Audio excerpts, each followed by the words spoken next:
Duce. Cash. Welcome to Duce and Easy, the podcast. Welcome. Today's episode. Pre-rolls. Yeah, we need to pay some bills. We got to pay some bills. Yeah. So today's episode is brought to you by Splendor Gallery. For all your wedding gown needs, head over to Splendor Gallery Facebook page. If you need a gown, we got it. Yeah. If you need a wedding car, Yeah. you got it. Yeah. If you need accessories, we got it. Yeah. So yeah, head over to the Facebook page and check that out if you're getting married soon. Nice. All right. Nice. So yeah. Let's get to it. Today's episode. So Glenn, you want to introduce the theme? Yeah. So we're talking about, it's a very interesting topic. The topic is called, why is buying a car or an expensive car viewed as an achievement, right?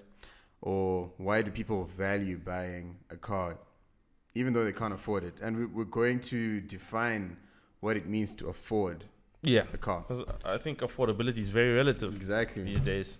Very relative. Okay. So so first of all, what does it mean to afford a car? So let's say you want to buy a Benzo. What does it mean? How can you tell that you afford it? I'm gonna give a rough number here, but I know that, for example, for your house mortgage, right? If you're paying a house that you can afford, right, is something where you're paying 30% of your income towards your mortgage. 30% of your income. Yeah. So per month for your mortgage. Yeah, that means exactly. you can afford it. Now, not that it means that you can afford it, but you can pay for it comfortably and do everything else. Once you pay more than 30%, you're gonna start to feel it with the rest of your budget. Would it mean you afford it? If you're not comfortable, can you afford it? That's the interesting thing, right? Okay, so it's more like a ballpark that, for example, and I read this years ago. I'm not a financial expert or anything, but a bank will not give you a loan, all right? Or they won't give you a loan for a property, right? If you can't afford to pay. How do I put this? Basically, they won't give you something that you can't pay more than 30% of your salary for. Does that make sense? Basically, what I'm saying is, let's say you earn 100K, right? Or 100K a month, right? 30 is the max that you can pay monthly, if that makes sense. So a bond that will cost 30K a month is the most expensive that they will give you. If the place is going to cost 50K a month, the bank won't give it to you. Even though you're earning 100, because you have to pay 50% of your salary a month, they won't give it to you. However, you can pay more than that 30%. Does that make sense? So if you're earning 100 and the bond is 30 a month, you can decide to pay 80 a month. No one will stop you, but they won't give you a property that requires you to pay more than 30%. It has to be a choice. Yeah, it has to be a choice. Okay. But they will say, They'll recommend that you should be able to pay 30%. Now, I don't think it's the same with cars. I don't think they're as strict with cars, because they just giving away loans for cars like it's nobody's business. Yeah. Now, bear in mind, guys, we're not financial experts, so you guys can correct us on all of this stuff, and the terminology and the lingo might leave us. But I think people will get the gist of what we're saying. With that being said, people recommend. I remember I did some research, and people recommend that you want to pay 30% towards rent or your mortgage or your property, if that makes sense, within your salary, right? I think they recommend that you save about 10%.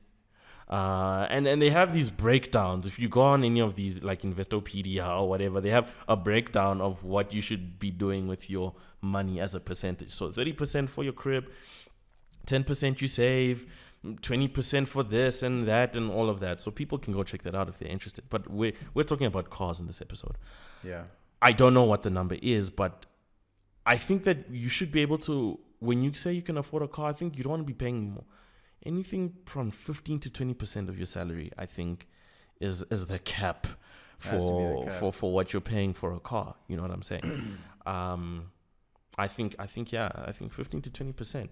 And I would say that. You have a calculator on your phone. Let me just So here's an interesting one, right? So a friend of mine got a Mini Cooper. Yeah. Right? So here's what happened. So now he got this Mini Cooper. So he got it. Yeah. Right? Yeah.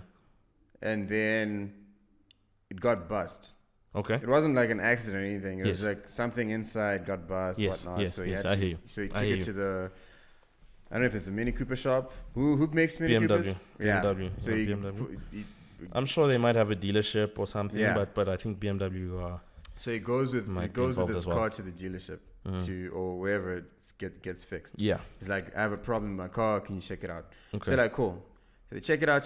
So to check it out, I think he had to pay $5,000 or something. Okay. Right? Okay. Pays $5,000. He's like, cool. And then they give him a quotation. Okay. This is another like for the work that needs to be done. Right? Yes, exactly. You. Okay. So he discovers that the problem with the car is a small little part inside the engine, which must have been like $3,000. That's not bad, right? Yes. Okay. Now here's the interesting part. So to get to that part, you have to remove. I see where this is going. I see where you're going with this. You have to remove different types of parts. Yeah. And then their policy is once we remove it, we're not putting it back. We're replacing it. Yes. So you have to pay for those replacements. Policy. I know, Very right? convenient policy. So the quotation has $3,000. It tells you $5,000, and here's the thing: you're not just paying for every part. You're paying for them removing that part and putting it back. Yes. Those are different like quotations. Okay, I see. So for the labor, you pay for it. You're removing a screw, you pay for it. So every screw that's removed, you have to get a new one. Yeah. So for a part that costs $3,000, he ended up having to pay about $49,000 for the whole process to happen. And insurance? I don't know. I didn't ask him that. But from my understanding, he had to pay every cent because this guy, he got the car. I think he didn't buy the Mini Cooper. He got it from his uncle. Oh, but he bought it from his uncle. It wasn't like a gift or anything. I see. He bought it from his uncle, so he did buy it. Okay. Yeah. So now he had to pay $49,000. He didn't have that money. No, he didn't have it lying around. But in fact, he didn't have it. Period. Yeah. Not that he didn't have extra. He didn't have it. Period. Yeah. So now he had to. Yeah. So now he had to pay that money. So he's like, okay, you know what? Screw this. So he took it to some behind the behind the building type of situation where it's obviously cheaper. So he probably had to pay like $5,000 for the whole process because they could obviously put back the parts. But here's my question now: if you can't afford fixing the car or taking it for what's it called, for like service at the proper place, can you afford that car? Even though you've bought the car, that's the thing. Can you afford it? That's the thing.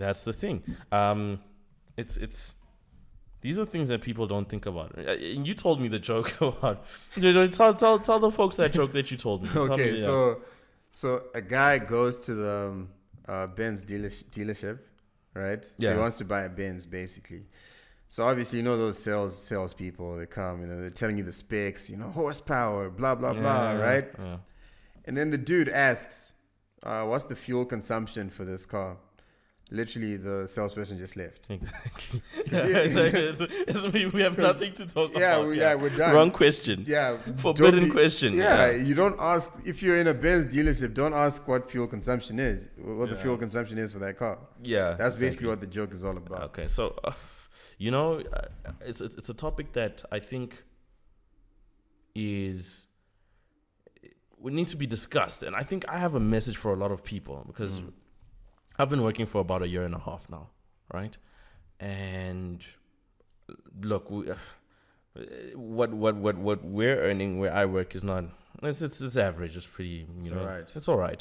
But I know people that are getting like BMW 1 Series cars or whatever, and trust me, we cannot afford that with the same salary. With the same salary that I'm earning, right? Okay.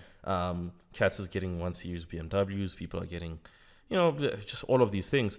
And with insurance and with fuel and with all of these extra costs, I mean, some of these guys are paying almost 40 to 50% of their salary a month just for that car. Now, on top of that, people don't think about the issues that come up, like what you spoke about. I think people get their Excel sheets out and they do the math and they're like, you know what, it's going to be tight, but I can afford this. But when you're doing a little Excel spreadsheet, no one ever says, hey, my window gets smashed. And they don't use the worst case scenario. Yeah, exactly. It's never the worst case scenario. It's the average case scenario, yeah. And I think it's look, I don't blame them. I think it's it's a problem that is almost crippling a lot of African communities, is that you need to show people that you have made it. And that is the seal, that is making it. Once you... Oh, we lost camera 2. Once you... Yeah, basically once you are working, get that car, you've made it. Doesn't matter whether you can afford it or not. That's the fact that you're rolling up, that's the easiest way to show that you've made it. And it's so funny that your biggest expense is to please other people. Yeah. You know, because it's a status thing. Umar Johnson was on the Breakfast Club recently. He had a terrible mistake where he said Zulu isn't an official language or whatever. And he said Mandarin is. He said Mandarin is. Yeah. Come on, man. Yeah. Shout out to Umar Johnson. Glenn knows I'm for the boy. But Umar said something very interesting, and he was talking about like how even in the US, African Americans, the rate at which they're buying Mercedes-Benz cars compared to other ethnic groups in the US is quite high, you know. And why is that? Because whether it's the US, whether it's SA, whether it's Zim, like you gotta stunt. You gotta stunt on people. And I think he said something like twice. So in terms of the Benz, the Mercedes-Benz sales, there are twice as many black people. Something along those lines. White people, exactly. Even though there's twice, white people have twice the amount of money, exactly. Now with Umar, you have to take everything he says with a pinch of salt. But I think a handful of salt. That guy's bad. I think Umar, maybe his facts may have been wrong, but I think the message is the same. The message is true. We are overspending on these things that we can show people that we have made it, and I don't know why that is. I think it's because of sort of like a poor upbringing and a background. That is all you know in terms of success, and worst part is it's a depreciating asset. It is. That's the worst part. It is. Like you're not gonna get more from it than you've put in. Yeah. That's the worst part. And you know what? I think the message to people should be like, look, we're not saying don't get these nice cars. We're just saying get it at the right time. Like, you've been working for a year. Like, you're a graduate. You will get a bump. Things will get better. Yeah. But like, just stay in your lane. Stay in your lane. Stay in your lane. Stay in your lane. But the thing is, this is a crazy story. There's a guy I know, right? He was interested in buying a car. Yeah. His mom lets him ride her car, right? What car is this? So she has a Toyota Tazz that she lets him drive around. But he's like, nah. Easy. He was like, easy. I gotta ball out. I need a whip. I need to ball out. And again, same salary as me and everything. But he's just like, I'm thinking about getting this and that. And when I asked him how much he wants to pay, like, he conveniently left out the insurance amount. And I told him, like, look, what about fuel? Have you thought about the fuel that you'll be paying and the fuel consumption of the car that you want? But hey, you could see that this person was torn, but that is what success is. No one wants to travel. No one wants to experience. It's just like, I'm gonna get me that Beamer, and it's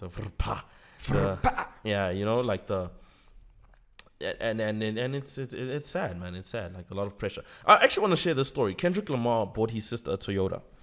Right? I saw that on Instagram. Kendrick Lamar bought his sister a Toyota, aka bought his mom a BMW. And it was another celebrity. I think it was Minnie Tlamini. I'm not sure who it was. I think she also bought her mom a BMW. Now, I don't know the numbers here, but I'm going to take an estimated guess. I'm pretty sure that K-Dot is bringing in a lot more than those two combined. Yeah, easily. Not even individually, like combined. I'm pretty sure Kendrick is bringing a lot more. And people made fun of Kendrick for that. They were like, you're buying your sister a Toyota or whatever. And his response was, she's 18. What do you want me to get her a Lambo and just like go crazy in that?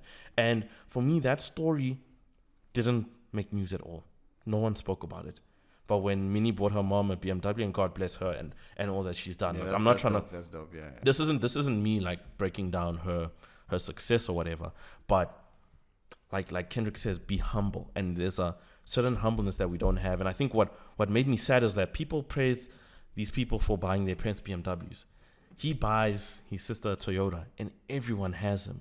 That's how ingrained it is in our culture. It's almost like a mass psychological disorder that we have. And I don't know what the answer is to stopping it. But it's crazy. I think years of oppression and the works has just done something to all of us. We need education, man. That's the thing, man.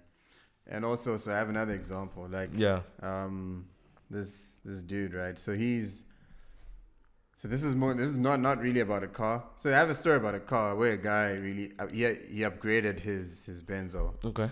Upgraded it. I don't have a bad story. There's no bad end story to it. But I'm just saying he upgraded his Benz. But he's not. He doesn't really. What's the most important thing that we have to invest in? So, like for example, this guy, he was renting a place in Newlands. That's in Cape Town. Yeah. Right. So that's usually average of let's say about 5K if it's a 1-bedroom. 5K, 6K tops.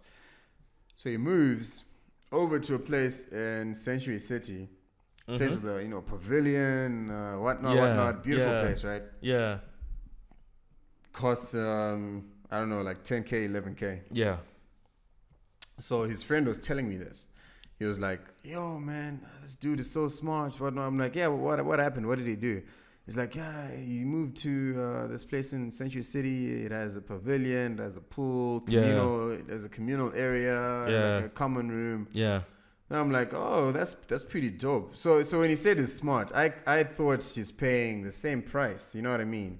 As in Newlands. Then he tells me, he's paying double. So I'm like, okay, so why are you saying it's income smart? double? Yeah, exactly. Yeah, and it didn't. So it's the same job, same everything. He's just paying more for a better place now. Yeah. Now here's the thing: you can easily be paying 10K a month for a mortgage, right? Yeah, I think I'm right. Yeah. At a place like obviously not in Century City or anything, but he'd have to be in Bloberg or something, right? That's in the Western Cape. So that tells me, in terms of priorities, like you wanted, and when he moved in, he obviously brought his friends, like, "Yo, check out my new place." You have to, right? Because that's what you're doing it for, really. You gotta stunt on the people, yeah. Right. So I was just thinking to myself, I was like, damn. And this dude is nearing 30. Yeah. He has a kid. Yeah. He doesn't have a wife, but he has a baby mama. So I was just like, okay, that's an interesting mentality to have. I personally wouldn't do that, because I just feel like it's, I don't know, man. It's I hear what you're saying, and I think to sort of like relay the message I think you're trying to convey, I think that we're both trying to convey, is that like, as to sum things up, that some of these things are nice to have, and we're not saying don't strive for them. That is not the message here.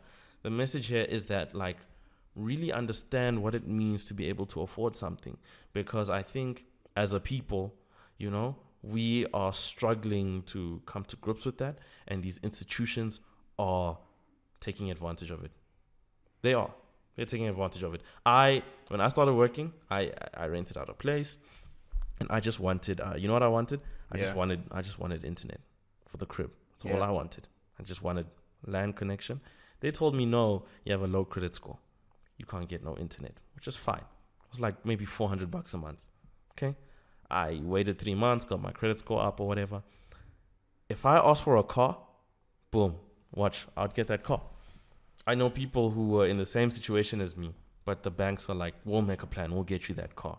You know what I'm saying? These people, and somebody told me, you know what it is, Edwin? They can take the car back. They can't repossess your internet. That's the thing. So people need to be careful, because these institutions are no one's going to tell you, son, you can't avoid this. Screw the corporations. Yeah, so they're just going to sign the signature.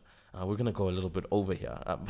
But with time. But I think, Glenn, these institutions, no one's going to stop you. The Mini Cooper dealership, they're not going to care whether you can pay for this thing or not, because they're going to get their money. It's a sale, and they are done. And it's crippling us financially. So I think people just need to Yeah. Look into that. And also, to kind of close this off. Yeah. I kind of understand. So there's a guy I mentioned who upgraded his Benzo. Yeah. So this guy was telling me, like, back in the day, like before he started working and all, he was the opposite of popular, like with the girls. Yeah. You know, struggling with the girls, blah blah blah blah. Yeah. So he was very intent on changing that. So what he did was he started working, got himself a Benz. Now he's killing it. You know, he got girls in his Benzo. You know, riding with him. I don't know what the end result is. If he actually gets lucky with the girls, I'm not sure. I don't know. Yeah, but it's all stemming, like, it just seems like you're speaking to an insecurity that a lot of us have. And to overcome this insecurity and to feel like we are worthy and we have done something, you go and get a car. The job's not enough. The fact that you have a job, that's not enough. That's what you should be proud of, right? But no, until you have the whip, that's when you've made it. So I think our message to everyone, if you're young and you haven't bought a car yet or whatever, like, don't believe the hype. MTV lied to you. You know what I'm saying? Like, you've achieved. The mere fact that you can acquire these things, even though you can't afford it, like, you're in the game. That's a big deal. That's a big deal. You're in the conversation now. You're in the conversation. Yeah, you're in the conversation. The fact, if you can think about, if that's a bad decision that you can make, you've already done well for yourself, and you're going to do well for yourself. And that car that you do want, you will be able to afford it at some point. Just hold out. There's no rush. There's no rush. Yeah, like, your friend's gonna have the Beamer, and, like, listen, even if he's doing it for the girls, like, a really, I don't know, no disrespect to girls who like guys with fancy cars, but, like, if a girl sees your potential, then she might be a better fit for you, you know. Exactly. And she's like, if she can, like, see that, this guy's making a decision to not buy this hectic whip because he's sort of like looking at the bigger picture, you will find somebody who will appreciate you, and it'll work out better for you. So yeah, don't be that guy. Yeah, don't be that guy. Don't be that guy. Yeah. Duce and Easy, the podcast. Thank you for listening. Please subscribe. Facebook, Duce and Easy. YouTube, Duce and Easy. Yeah. Leave us a review. Leave us a review on YouTube. Give us 5 stars. And leave any suggestions you have. Just leave them in the comments. And check out our SoundCloud. That's also another medium for our podcast. Oh yeah. We on SoundCloud too? Yeah. Okay. I just listen off iTunes. And I jump. Okay. And I jam Duce and Easy. I just bump you off iTunes. Yeah. Funny enough, we're also on Stitcher. I haven't actually. Okay. I haven't marketed that out, but we're on Stitcher. So that's another podcast medium that Android people use. So Stitcher. I hear you. iTunes. SoundCloud. Check us out there. All right. Duce and Easy, the podcast. We're out. All right. Take it easy. Cheers.